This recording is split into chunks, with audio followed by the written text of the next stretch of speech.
Assalamualaikum warahmatullahi wabarakatuh. Proyek besar yang digadang-gadang sebagai salah satu tujuan untuk memajukan pendidikan di Indonesia justru berubah menjadi skandal. Salah satu skandal besar korupsi di Indonesia. Pengadaan Chromebook untuk para pelajar di bawah kepemimpinan Menteri Pendidikan pada saat itu, Nadiem Makarim. Dan sekarang dia ditetapkan sebagai tersangka korupsi. Saat pandemi melanda sekitar tahun 2020, sekolah ditutup, anak-anak semua belajar dari rumah.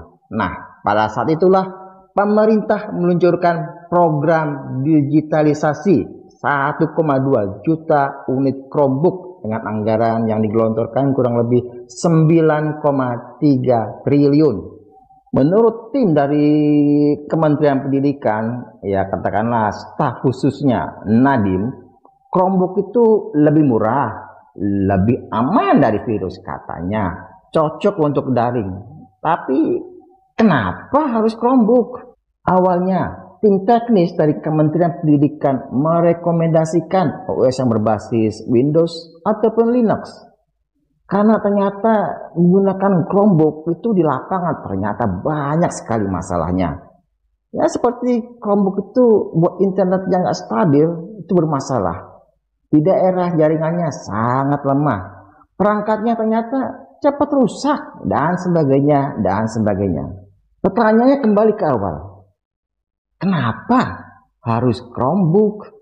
Pada Agustus 2019 terbentuklah grup WA yang bernama Mas Menteri Core Team, Core Team.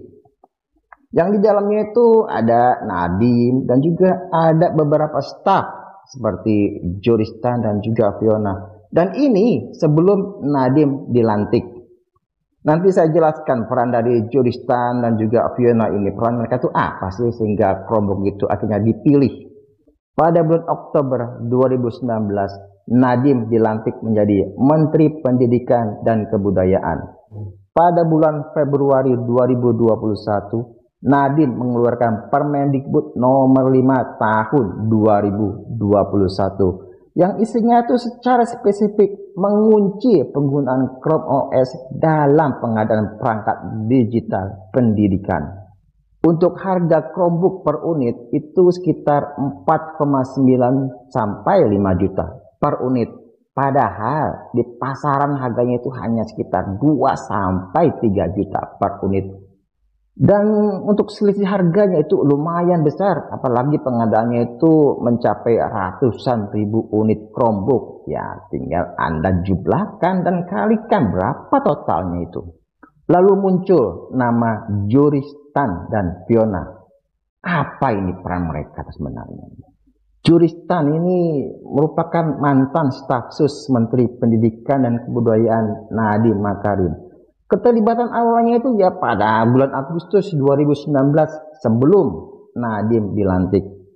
Dan perannya itu lebih ke komunikasi dan juga koordinasi. Tapi Joristan inilah yang disebut-sebut sebagai otak dalam mekanisme tender yang penuh dengan permainan ini. Status hukum Joristan ini ditetapkan sebagai tersangka korupsi dan sekarang dia masuk daftar pencarian orang alias DPO. Dan untuk Fiona ini merupakan mantan staf sus Nadiem. Fiona ini bertugas membahas perencanaan digitalisasi pendidikan dan untuk saat ini statusnya masih sebagai saksi. Akibat dari korupsi yang dilakukan oleh Nadiem Kias ini, negara dirugikan sekitar 1,98 triliun rupiah. Chromebook yang dilulukan sekarang menjadi saksi bisu. Bagaimana ambisi bisa runtuh oleh kerakusan.